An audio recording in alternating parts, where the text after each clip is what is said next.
About 40 people attended the Friends of Liberty State Park Picnic Against Privatization event to protest potential state proposals to develop sections of the park. Greg Ramaud, Deputy Executive Director and Conservation Director of New York, New Jersey Baykeeper, said the picnic-style event demonstrated using the park as it's supposed to be used. Today's really about a picnic, not about talking that much, and I think what we're demonstrating is really the simple act of having a picnic, coming here, eating, using the park as it's supposed to be used is really what today is about. What we're worried about is the park has what's called a sustainability program, the notion that parks should have to pay for themselves. It's a fundamentally flawed notion that came in with this administration. It's never been there before. People complain a lot about taxes, but we rarely hear people complaining about their tax dollars going for parks or open space. As a matter of fact, we voted time and time again for extra funding out of our parks to preserve our open space.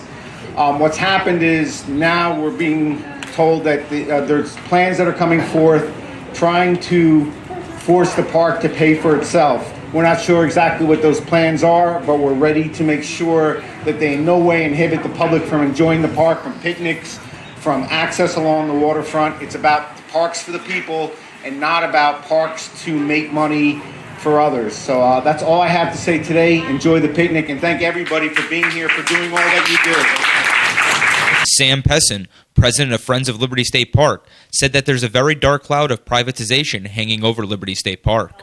There is a very dark cloud of privatization hanging over our park. The first stage of this administration's attack on the park ended with a couple of helpful revisions to the horrendous Meadowlands bill, which originally passed without public knowledge right before Christmas.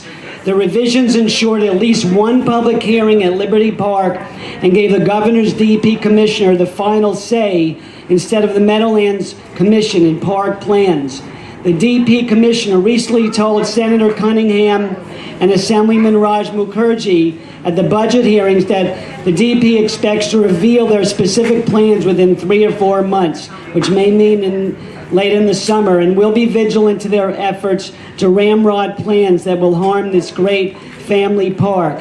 The park needs all of you to fight for its true purposes. The park is for picnics, not privatization. Your activist help and a massive grassroots effort will be essential to protect the People's Park.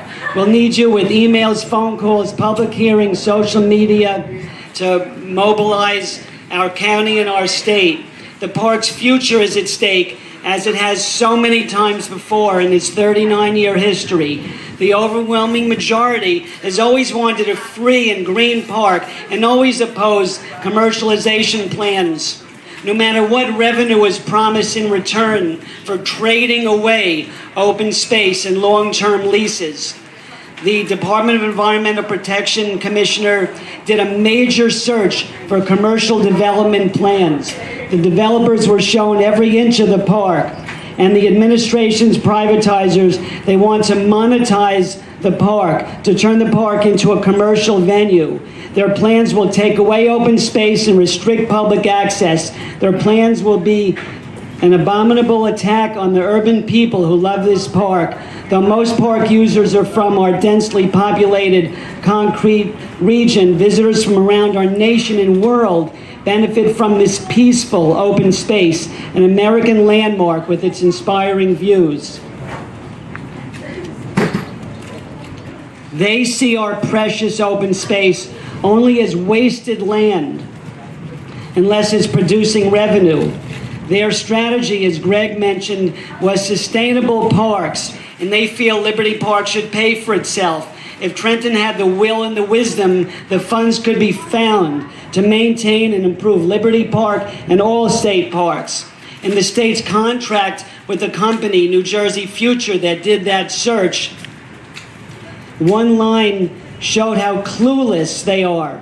The contract said the vast majority of Liberty Park's 5 million annual visitors are just passing through the park to access ferries to the Statue of Liberty in Ellis Island, which is nonsense. Over 5.5 million people a year come to this park. About 700,000 come to get on the ferries, about 500,000 to the Science Center. But the rest of the 5.5 million, over 4 million, are People like us who come to the park for public enjoyment of unstructured recreation of open space. We want and need this park, our urban backyard. The park is crowded in nice weather on weekends from April to October. We use the park to renew our spirits, to relax, play, picnic, exercising,